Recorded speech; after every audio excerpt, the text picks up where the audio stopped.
राज्यातील शाळांच्या संच मान्यतेच्या अनुषंगाने आज आपण दैनिक लोकमतच्या सौजन्याने एक महत्त्वाची बातमी जाणून घेणार आहोत आणि त्याच संदर्भात माध्यमिक व उच्च माध्यमिक शिक्षण संचालनालयाचं पत्रही जाणून घेणार आहोत.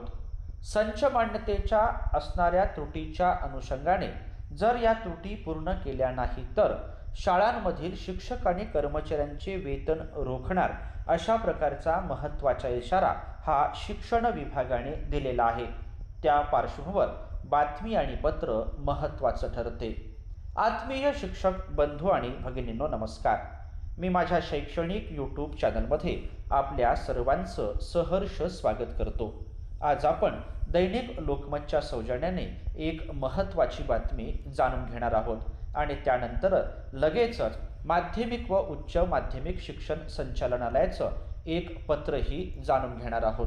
अशाच प्रकारचे विविध शैक्षणिक पत्र जाणून घेण्यासाठी माझ्या या चॅनलला जर आपण सबस्क्राईब्स केलं नसेल तर जरूर सबस्क्राईब्स करा अशी नम्र विनंती मी आपल्याला या व्हिडिओच्या निमित्ताने करतो आहे. बातमीचं शीर्षक आहे, अन्यथा शिक्षक कर्मचाऱ्यांचे वेतन त्वरित रोखणार. संच मान्यतेच्या त्रुटी दूर करा, शिक्षण विभागाचा इशारा. लोकमत न्यूज नेटवर्कची ही मुंबईवरून बातमी आहे. राज्यातील शेकडो शाळांच्या संच मान्यतेमध्ये त्रुटी आढळून आल्या असून त्या त्रुटी 15 जानेवारीपर्यंत दूर न केल्यास संबंधित शाळांचे शिक्षक व कर्मचाऱ्यांचे वेतन रोखले जाईल असा इशारा शिक्षण विभागाने शाळांना दिला आहे. शिक्षण विभागाकडून 15 मार्च 2024 नुसार सुधारित संच मान्यता निकष लागू केले आहेत. तसेच 21 फेब्रुवारी व 26 मार्च 2025च्या शासनपत्रानुसार सन 2025-26 साठीची संच मान्यता माहिती शिक्षणाधिकारी लॉग इनवर उपलब्ध करून दिली आहे. मात्र या संच मान्यतेच्या निकषांमुळे हजारो शाळांना शिक्षक मिळणार नाहीत, तसेच मुख्याध्यापकही मिळणार नाहीत. यामुळे शिक्षक मुख्याध्यापक संघटना, शिक्षक आमदार यांनी विरोध केला आहे. शाळांनी देण्यात आलेल्या युजर मॅन्युअलनुसार माहितीची तपासणी करून योग्य संच मान्यतेवर डिजिटल स्वाक्षरी करून ती उपलब्ध करून द्यावी असे निर्देश दिले आहेत. पायाभूत पदांबाबत अडचणी असलेल्या शाळांनी त्याची तात्काळ पूर्तता करावी असेही सांगण्यात आलेले आहे. यानंतर काही महत्त्वाचे मुद्दे या ठिकाणी दिसत आहे, आपण तेही जाणून घेऊया. नवीन निकषांना आव्हान, उच्च न्यायालयात याचिका. मुंबई उच्च न्यायालयात कोकणातील शिक्षकांनी 15 मार्च 2024च्या नवीन संच मान्यता निकषांना आव्हान देत याचिका दाखल केली होती. न्यायालयाने हे आव्हान 14 नोव्हेंबर 2025ला फेटाळले. त्यानंतर 20 नोव्हेंबर 2025 कालावधीत संच मान्यतेची माहिती तात्काळ पूर्ण करण्याचे आदेश शिक्षण संचालकांनी दिले होते. आता पुन्हा सूचना देत प्रक्रिया अंतिम करण्याचे निर्देश देण्यात आले. आता संच मान्यता अंतिम टप्प्यात असून 15 जानेवारीपर्यंत त्रुटी न भरलेल्या शाळांचे वेतन रोखले जाईल असा इशारा शिक्षण विभागाने दिला आहे. 20 ऑक्टोबर 2025 पर्यंत राज्यातील सर्व शाळांच्या संच मान्यता संदर्भात 20 ऑक्टोबर 2025 पर्यंत भरलेली माहिती अंतिम म्हणून ग्राह्य धरली जाईल असे देखील शिक्षण संचालक श्रीराम पानझडे सर यांनी नमूद केलेले आहे.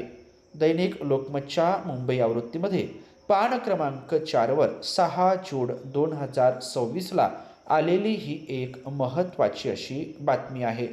आता आपण जाणून घेऊया याच बातमीच्या पार्श्वभूमीवर माध्यमिक व उच्च माध्यमिक शिक्षण संचालनालयाचं एक महत्त्वाचं पत्र. 30 डिसेंबर 2025 शिक्षण संचालनालय माध्यमिक व उच्च माध्यमिक यांचं हे पत्र आपण यापूर्वीच आपल्या चॅनलवरून प्रसारित केलेलं आहे. संपूर्ण पत्र जाणून घ्यावयाचं असेल तर या व्हिडिओच्या शेवटी त्याची लिंक आपल्याला उपलब्ध राहील. प्रस्तुत बातमीच्या अनुषंगाने या पत्रामध्ये नेमकं काय म्हटलं ते आपण थोडक्यात जाणून घेऊया.